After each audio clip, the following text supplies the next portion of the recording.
മറ്റു വാർത്തകളിലേക്ക്. ബ്രഹ്മപുരത്തേക്ക് മാലിന്യവുമായി പോയ വാഹനങ്ങൾ വഴിയിൽ തടഞ്ഞു. കാക്കനാട് സിഗ്നൽ ജംഗ്ഷനിൽ കൌൺസിലർമാരും ഫയർഫോഴ്സ് ഉദ്യോഗസ്ഥരുമാണ് വാഹനങ്ങൾ തടഞ്ഞത്. മലിനജലം റോഡിലേക്ക് ഒഴുകി ഇരുചക്രവാഹന യാത്രികർ അപകടത്തിൽപ്പെടുന്നത് പതിവായതോടെയാണ് പ്രതിഷേധം.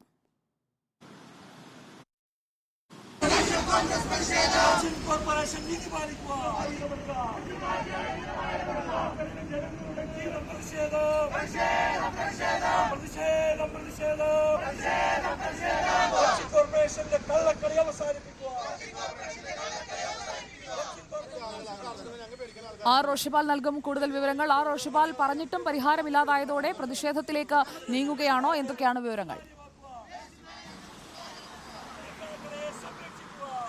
സുജയ, അല്പം മുമ്പാണ് വാഹനങ്ങൾ ഈ കാക്കനാട് സിഗ്നൽ ജംഗ്ഷനിൽ ഫയർഫോഴ്സ് സംഘം തടഞ്ഞത്. പിന്നാലെയാണ് കോൺഗ്രസ് പ്രവർത്തകർ പ്രതിഷേധവുമായി എത്തിയത്. നേരത്തെ തന്നെ ഇത്തരത്തിൽ മാലിന്യവുമായി ബ്രഹ്മപുരത്തേക്ക് പോകുന്ന വാഹനങ്ങളിൽ നിന്നും മലിനജലം റോഡിലേക്ക് ഒഴുകുന്നുണ്ടായിരുന്നു. ഇങ്ങനെ മലിനജലം ഒഴുകി ആ മലിനജലത്തിൽപ്പെട്ട് അപകടത്തിൽ വാഹനങ്ങൾ പെടുന്നത് പതിവാകുന്നു. കഴിഞ്ഞ ദിവസം അടക്കം വാഹനാപകടത്തിൽ നിരവധി പേർക്ക് പരിക്ക് പറ്റിയിട്ടുണ്ട്. അതിൽ ചിലർക്ക് ഗുരുതര പരിക്ക് പറ്റിയെന്നാണ് നാട്ടുകാർ പറയുന്നത്. ഈ ഒരു സാഹചര്യത്തിൽ കൂടിയാണ് ഫയർഫോഴ്സ് സംഘം ഈ വാഹനങ്ങൾ തടഞ്ഞത്. ഈ വാഹനങ്ങളിൽ കൃത്യമായി നിബന്ധനകൾ പാലിക്കാതെയാണ് മാലിന്യങ്ങൾ കൊണ്ടുപോകുന്നത്.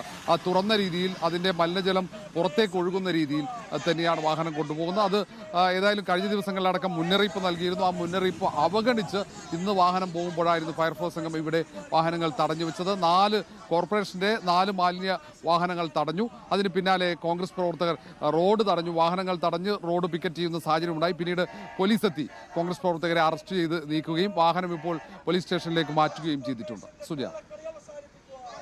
ഓക്കെ റോഷിപാൽ.